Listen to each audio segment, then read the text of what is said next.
नमस्कार। आज इस अत्यंत ज़रूरी मुद्दे पर आप सभी लोग इस प्रेस वार्ता में उपस्थित हैं, इसके लिए मैं हार्दिक रूप से आपका धन्यवाद करता हूं। देखिए, आज जो प्रेस वार्ता भारतीय जनता पार्टी की ओर से हो रही है, वो महाविकास अघाड़ी के महाकतल खाने की कहानी 125 घंटे के वीडियो में जो कैद हो चुकी है उस विषय पर है। किस प्रकार से छत्रपति शिवाजी महाराज की पावन भूमि महाराष्ट्र, जिसकी एक बहुत ही स्वस्थ राजनीतिक और लोकतांत्रिक संस्कृति रही है कि हम लोग एक दूसरे के राजनीतिक विरोधी तो ज़रूर होते हैं, परंतु हम एक दूसरे को अपना शत्रु कभी नहीं मानते। इस परंपरा और संस्कृति के खिलाफ जाकर जिस महाविकास अघाड़ी की सरकार को वैसे तो महावसूली अघाड़ी भी कहा जाता था उनके पूर्व के कारनामों को देखते हुए, और महाविनाश अघाड़ी भी कहा जाता है उनके आजकल के कारनामों को देखते हुए, पर आज जो 125 घंटों की मेरे पास ट्रांसक्रिप्ट है उस वीडियो फुटेज की, उससे एक चीज़ स्पष्ट हो जाती है कि अब MVA सरकार का नाम महाविद्वेष अघाड़ी सरकार बन जाएगा। क्योंकि इस पूरी की पूरी 125 घंटे की वीडियो फुटेज में वो सारे सबूत मौजूद है, वो सारे कबूलनामे मौजूद है, वो सारे कन्फेशंस मौजूद है कि किस प्रकार से भारतीय जनता पार्टी मतलब विरोधी पक्ष के नेताओं को और एक तरीके से लोकतंत्र की आवाज को दबाने के लिए ही किस प्रकार से सबसे ऊंचे स्तर से, चाहे वो पुलिस का महकमा हो, चाहे वो सरकारी महकमा हो, एक बहुत बड़ी साजिश और षड्यंत्र को रचा गया ताकि भारतीय जनता पार्टी के वरिष्ठ नेता, उनके ऊपर झूठे मुकदमे दायर किए जाए, उन्हें फंसाया जाए और उन्हें राजनीतिक रूप से उनका कत्ल कर दिया जाए। और इसीलिए आज जब हम कहते हैं कि ये महाविनाश अघाड़ी, महाविद्वेष अघाड़ी की महाकत्ल खाने की कहानी है, तो वो इसीलिए कहते हैं ताकि विपक्ष के नेताओं की, जिसमें गिरीश महाजन जी थे, देवेंद्र फडणवीस जी थे, सुधीर मुंगंटीवार जी थे और बहुत सारे भारतीय जनता पार्टी के नेता, हमारे महाराष्ट्र के भारतीय जनता पार्टी के अध्यक्ष चंद्रकांत पाटिल और अन्य नेताओं के खिलाफ किस प्रकार से साजिशें रची गई। ये 125 घंटे की जो फुटेज है, इसको क्योंकि वहां पर विधानसभा अभी चल रही है, तो एक जिम्मेदार पक्ष होने के नाते महाराष्ट्र के यशस्वी पूर्व मुख्यमंत्री और अभी हमारे भारतीय जनता पार्टी के नेता प्रतिपक्ष ने, देवेंद्र फडणवीस जी ने, इस पूरे मामले को कल विधानसभा में 1 घंटे तक उठाया है। सिलसिलेवार तरीके से, बिंदुवार तरीके से एक एक बात को प्रमाण के साथ रखा है और इस सारे सबूत को, जिसे मैं आपको कुछ देर में पढ़कर सुनाऊंगा और आप चौंक जाएंगे जब आप सुनेंगे इसमें किस प्रकार की बातें की गई है, और ये सारा वीडियो पर है। आप चौंक जाएंगे, आपके रोंगटे खड़े हो जाएंगे। इस सारी चीजों को, इस 125 घंटे के वीडियो फुटेज को, अलग अलग पेन ड्राइव को देवेंद्र फडणवीस जी ने महाराष्ट्र विधानसभा के अध्यक्ष के पास सुपुर्द कर दिया है और फिर उसकी एक कॉपी महाराष्ट्र के गृह मंत्री को भी दे दी है। मैं आपको बताना चाहता हूं, आपको डिटेल में पढ़कर सुनाऊं उससे पहले, कि इसमें क्या क्या निकल कर आया है। ये जो 125 घंटे की फुटेज है, ये क्योंकि मराठी में है और मराठी भाषा में ये सारी रिकॉर्डिंग हुई है, और जो व्यक्ति है, जो इसके मुख्य किरदार है, जिनका नाम है प्रवीण पंडित चौहान, ये बहुत अहम नाम है, इसको दर्ज करके रख दीजिए। प्रवीण पंडित चौहान ये महाराष्ट्र में स्पेशल पब्लिक प्रोसिक्यूटर, विशेष सरकारी वकील है।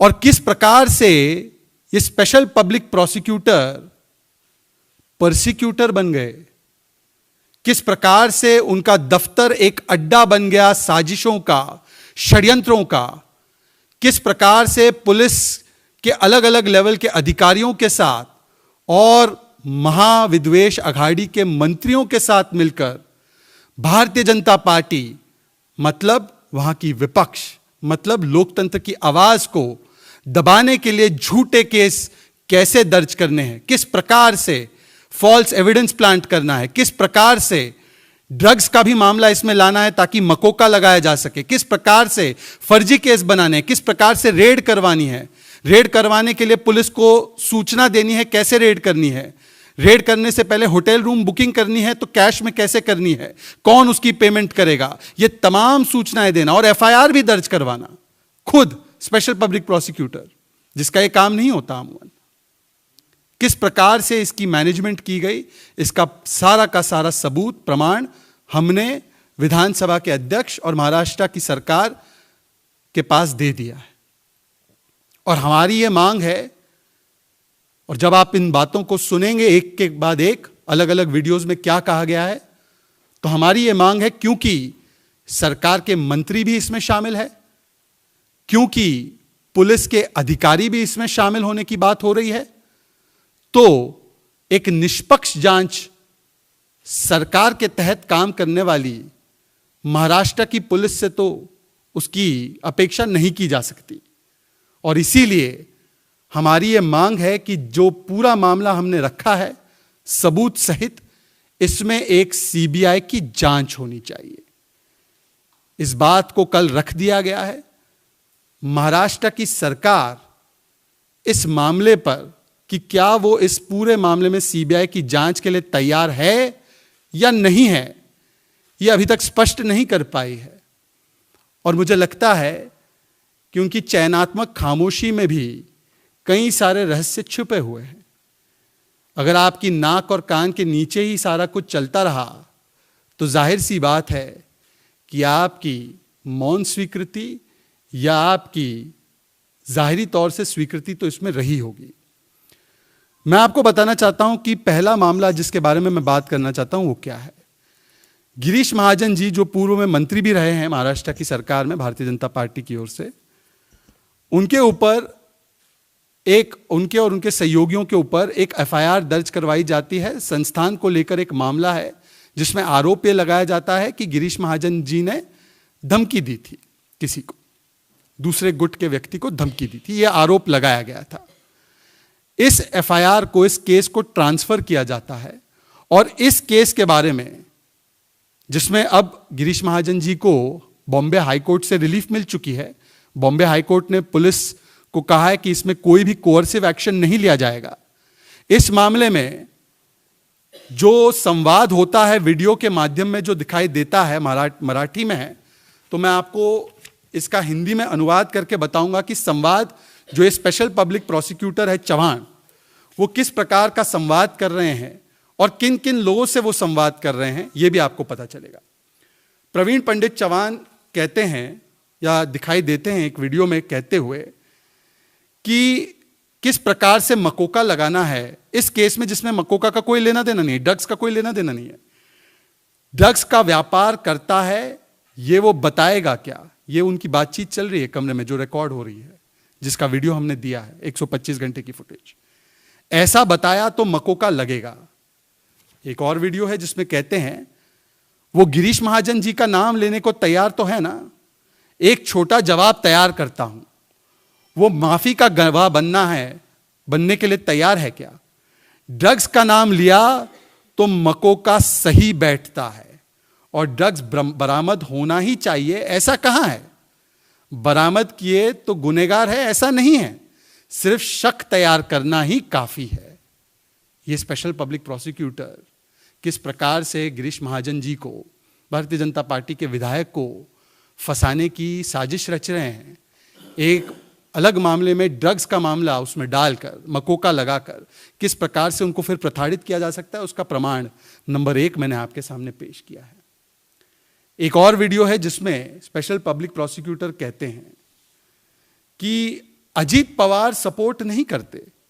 अजीत पवार मंत्री है, सरकार के मंत्री है, वो कहते हैं अजीत पवार सपोर्ट नहीं करते, लेकिन बड़े साहब सब देख रहे हैं, बड़े साहब सब देख रहे हैं। कोई अच्छा अधिकारी है क्या? 4-5 अच्छे अधिकारी होंगे तो उनका नाम मुझे दो, ऐसा उन्होंने मुझसे कहा। ये अजित पवार के विषय में ये बात कर रहे हैं। फिर उन्होंने कहा एक और वीडियो में, सारे जवाब मैंने लिखकर दिए थे, लेकिन उन्होंने सब खो दिए हैं और पूरा मामला बेकार कर दिया है। साहब ने डीजी से पूछा है कितनी मीटिंग हुई, साहब ने डीजी से पूछा है कितनी मीटिंग हुई। सीपी को रात भर बैठा कर रखा। साहब यशवंतराव चव्हाण प्रतिष्ठान में मौजूद थे। मैं पीछे के दरवाजे से अंदर गया, ये चव्हाण बोल रहे हैं, मैं पीछे के दरवाजे से अंदर गया, उन्होंने फोन लगाया, मैं गाड़ी में बैठा और तुरंत डीजी का फोन आया। सीएम, अजित दादा, वलसे पाटिल, डीजी भी थे, सीपी भी थे। सीपी को रात भर बैठा कर रखा। फिर सीपी को फोन पर फोन आने लगा। सब कुछ नेगेटिव था। मैंने कॉपी सौंपी। अंत में साहब से कहकर मैंने अधिकारी को बदलवाया। अनिल देशमुख होते, सुनिए इस बात को, अनिल देशमुख होते तो फायदा हुआ होता। ये स्पेशल पब्लिक प्रोसिक्यूटर कह रहे हैं। प्रवीण चव्हाण आया तो उसे एंटी चेंबर में बैठाओ। साहब को ऐसा आदेश था, साहब का ऐसा आदेश था। मेरे बिना तो अनिल देशमुख का पता भी नहीं हिलता था, पत्ता भी नहीं हिलता था। ये इस प्रकार से अनिल देशमुख किस प्रकार से काम करते थे, वो पूर्व गृह मंत्री रहे हैं महाराष्ट्र के, उनके बारे में क्या कह रहे हैं स्पेशल पब्लिक प्रोसिक्यूटर, वो आपके सामने। फिर वो कहते हैं गिरीश महाजन जी के केस के विषय में, चाकू को खून लगा के रख देते हैं और उसको जब्त कर लेते हैं। एक चाकू खरीद कर चर्चा के दौरान वहां फेंक देना चाहिए। जब्त करने के लिए और क्या चाहिए? ये किस प्रकार से एविडेंस प्लांट करना है गिरीश महाजन जी के केस में, ये चाकू को लेकर किस प्रकार से इंस्ट्रक्शन दी जा रही है स्पेशल पब्लिक प्रोसिक्यूटर के द्वारा, ये आपके सामने है। और ये सारी प्लानिंग किस प्रकार से हो रही थी, वो भी आपको मैंने पिछले वीडियो के माध्यम से, उसके ट्रांसक्रिप्ट के माध्यम से बताया है। गिरीश महाजन इस मामले में नहीं फंस रहे हैं। सीपी को निकालने के अलावा और कोई पर्याय नहीं है। डीजी को मिलने वाले हैं, नाम नहीं ले रहे हैं। ये उनकी बातें चल रही हैं कि कैसे गिरीश महाजन को फंसाना जरूरी है। साहब को फोन करके मीटिंग बुलाई, मकोका के लिए सुनने को तैयार नहीं है। ये एक और वीडियो चल रहा है जिसमें वो बात कर रहे हैं। एक दिन में एफआईआर ड्राफ्ट करके दिया, वो कह रहा है मैंने एक दिन में एफआईआर ड्राफ्ट करके दे दी। आपको पता है कि स्पेशल पब्लिक प्रोसिक्यूटर जो होता है वो पुलिस के बनाए हुए केस को, उसका पक्ष रखता है कोर्ट में। खुद एफआईआर ड्राफ्ट करने का काम ये स्पेशल पब्लिक प्रोसिक्यूटर का नहीं होता। अलग अलग उनके विभाग होते हैं, अलग अलग उनकी पावर्स होती है।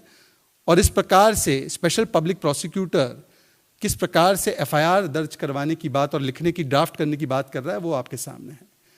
खुद से पढ़कर मैंने धाराएं लगाई, कई धाराएं लगाई, लेकिन उन्होंने कई पैराग्राफ गायब कर दिए। तो किस प्रकार से ये मैनेज किया जा रहा था? एफआईआर ड्राफ्ट की जा रही थी, उसको फिर दिया जा रहा था, फिर कुछ पैराग्राफ और कलम जो सेक्शन है उसको रखे जा रहे थे, कुछ हटाए जा रहे थे। अलग वीडियो में बोलते हैं, ऐसे कई वीडियोस है, तो मैं आपको मेन वीडियोस की बातें बता रहा हूं। ये सारी मराठी में बातचीत हो रही थी। गिरीश महाजन का नाम डालो, ये प्रोसिक्यूटर कह रहे हैं। मैं जवाब तैयार करता हूं, आगे क्या बोलना है, स्टेटमेंट में क्या डालना है, ये सब निर्देश दे रहा हूं। भोईटे जाएगा, वो एक पक्ष है इस पूरे मामले में। भोईटे जाएगा, वह अपना आदमी आएगा और सामान रख देगा। किसके पास से क्या जवाब लेना है यह भी समझा दिया है। अब एक वीडियो है जिसमें कि स्पेशल पब्लिक प्रोसिक्यूटर बैठे हैं एसपी के साथ और उनके बीच में यह बातचीत चल रही है। और बातचीत कैसी चल रही है, किस प्रकार से रेड करवाने के विषय में चल रही है। होटल का बिल मत दो, ये कह रहे हैं कि होटल का बिल मत दो, 10,000 दिया है, वहां अपना आदमी रखो। वो 2 फाइल में गिरीश महाजन का फोटो लगाना है, फाइल में फोटो लगाना है गिरीश महाजन जी का। पंच का नाम है, मैं व्हाट्सएप पर भेजता हूं। 2 साइबर एक्सपर्ट रखो, वो अपने आदमी होंगे, साइबर एक्सपर्ट अपने आदमी होंगे। जो हमें पता है वो पुलिस को कहां पता है, 2 टेक्नीशियन रखना है और वो सामान रख देना है। इस प्रकार से वो पुलिस के आला अधिकारी को इस मामले में कैसे रेड करनी है, कैसे एविडेंस प्लांट करना है, उसकी पूरी की पूरी गाइडेंस और निर्देश स्पेशल पब्लिक प्रोसिक्यूटर देते हैं। उन्हीं के साथ, उसी अधिकारी एसपी के साथ फोन पर बात करते हुए वो कहते हैं, चव्हाण पंचनामा मैनेज करो, 6:30 बजे ऑर्डर मिलना चाहिए, डीडीआर पहचान का हो तो फोन करना। इस प्रकार से पूरी मैनेजमेंट केस की करना। अब मैं आपको कुछ और उनके वार्तालाप के बारे में बताऊंगा। ये बात कर रहे हैं भारतीय जनता पार्टी में जो पूर्व नेता रहे हैं और अब वो एनसीपी में शामिल हो चुके हैं, एकनाथ खड़से के बारे में। खड़से साहब को साहब के पास लेकर जाता हूं मैं, जयंत पाटिल, ऐसे लोग अजीत पवार साहब के पास जाते हैं। मैं नहीं आऊंगा क्योंकि मैं आया तो राष्ट्रवादी का वकील हूं, इसका सबूत मिल जाएगा। ये स्पेशल पब्लिक प्रोसिक्यूटर कह रहे हैं।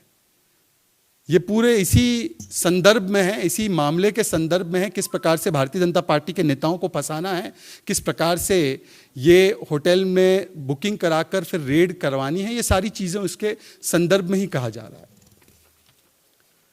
कुछ और आपको अंश पढ़कर सुनाऊंगा क्योंकि काफी लंबा है, 125 घंटे का फुटेज है। वैसे तो अगर देखा जाए तो कल देवेंद्र फडणवीस जी ने बताया कि इसकी 25-30 अच्छी वेब सीरीज बन सकती है, परंतु फर्क सिर्फ इतना है कि वेब सीरीज तो ऐसी घटनाओं पर बनती हैं जो वास्तविक नहीं होती है, परंतु ये वास्तविकताएं की बातें हैं, ये जो असलियत में हो रहा था और ये जो साजिशें रची जा रही थी, ये उसका प्रमाण है। अब ये इस वीडियो में बातचीत हो रही है कि किस किस को फंसाना है भारतीय जनता पार्टी से, टारगेट कौन है, किसको फंसाना है, ये चव्हाण कह रहे हैं। जयकुमार रावल भारतीय जनता पार्टी के नेता है, गिरीश महाजन, देवेंद्र फडणवीस, संजय कुटे और मुंगंटीवार, इन लोगों के नाम लेकर ये बात कह रहे हैं कि इनको फंसाया जाना है। नागपुर से मुझे फोन आया, अगले हफ्ते में कहाँ रहूंगा ऐसा पूछा, मुंबई कब आओगे, शुक्रवार को आओ, इस प्रकार की बातें चल रही है। उसके अलावा एक वीडियो में बात चल रही है कि उनको पता भी नहीं था कि गिरीश महाजन जी उस समय पुणे में थे या नहीं थे, तो वो आरोप सिद्ध हो या सही, उनका जो आरोप लगाना है वो सही लगे, इसलिए उन्होंने ये बात की। गिरीश महाजन पुणे में कब आए वो जानकारी हमने मंत्रालय से निकाली है। अनिल देशमुख डरते नहीं हैं, उनको टारगेट दिया तो वो करते हैं। ये अनिल देशमुख के बारे में बोल रहे हैं। अनिल देशमुख डरते नहीं हैं, उनको टारगेट दिया तो वो करते हैं। जयंत पाटिल खड़से के अच्छे संबंध है, उन्होंने सीधे कहा था कि चव्हाण आए तो उसे देख लो। फडणवीस गया मतलब फडणवीस को अगर टारगेट कर दिया गया तो एक विधानसभा अनिल देशमुख के लड़के के लिए खाली हो जाती। एक स्टेज के बाद बहुत पैसा लगता है। टारगेट कौन कौन है उसी संदर्भ में फिर और आगे बात हो रही है। देवेंद्र फडणवीस, गिरीश महाजन, जयकुमार रावल, सुधीर मुंगंटीवार, चंद्रकांत पाटिल, चंद्रशेखर बावनकुले, फाइलें तैयार है और अपने टारगेट हैं।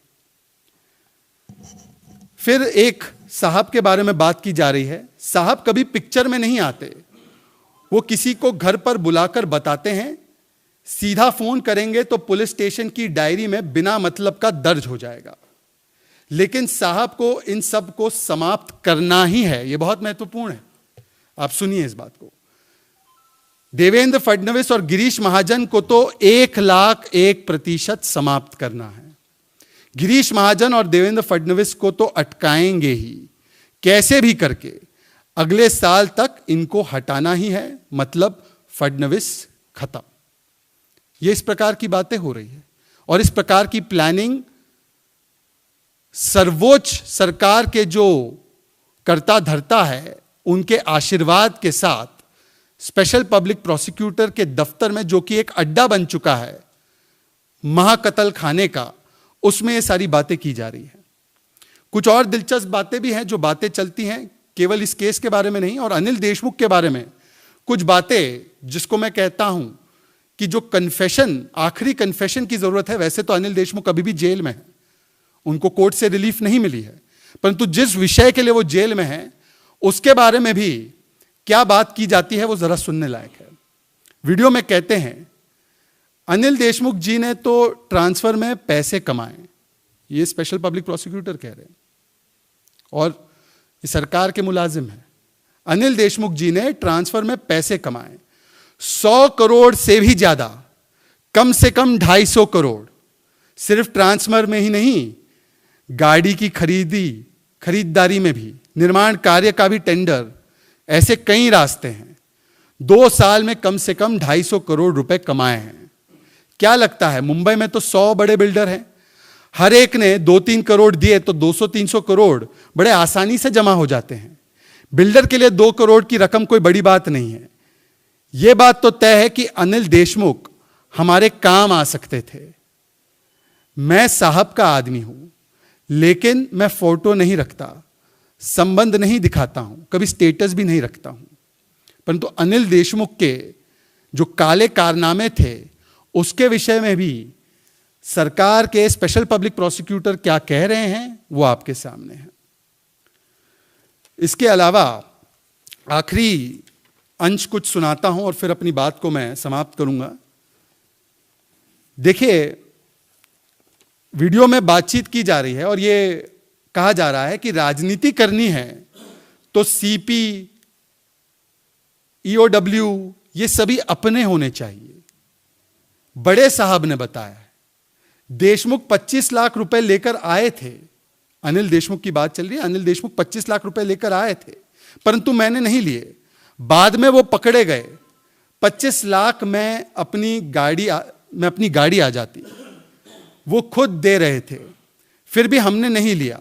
नसीब कैसा है देखिए। लेकिन उसका दुख नहीं है, हमारे ही आदमी है, वो इंसान चाहिए था, वो इंसान होना चाहिए था। इस प्रकार से स्पेशल पब्लिक प्रोसिक्यूटर बात कर रहे हैं।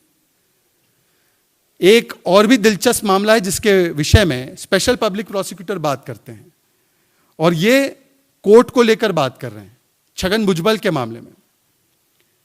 जज छगन भुजबल जी को पैसे लेकर छोड़ दिया, यह बहुत गंभीर आरोप है। ये स्पेशल पब्लिक प्रोसिक्यूटर महाराष्ट्र सरकार के ये कह रहे हैं और इतना बड़ा आरोप लगा रहे हैं न्यायालय पर कि जज छगन भुजबल जी से पैसे लेकर उन्हें छोड़ दिया। मुंबई में एक वकील है जिसके बारे में वो बात कर रहे हैं। जज मैनेज करना इतना ही उसका काम है। 1 करोड़ तय हुआ था, 50 लाख वो रखती है और 50 लाख देती है। गिरीश महाजन की फाइल थी, वो आगे देनी चाहिए। रावल को अंदर डाल दिया होता और महाजन को उठा लेते, इन दोनों को उठा लेते तो डर जाते। फिर अनिल गोटे जो नेता है, उनसे भी फोन कॉल पे बात की जा रही है और वो बात कर रहे हैं, वो संजय राउत, ये बात अनिल गोटे से कर रहे हैं। अनिल गोटे कौन है आप जान सकते हैं, महाराष्ट्र की राजनीति आप उससे वाकिफ है। वो संजय राउत ने 3.5 नेता कौन से बताए हैं, ये संजय राउत की यहां पर एंट्री होती है। तावड़े, गिरीश महाजन, रावल, देवेंद्र फडणवीस, रंजीत पाटिल, हमारे पास सभी फाइल्स है, जेरोक्स देता हूं, कहां मिलना है? वहीं आरबीआई के नजदीक 302 नंबर के कमरे में।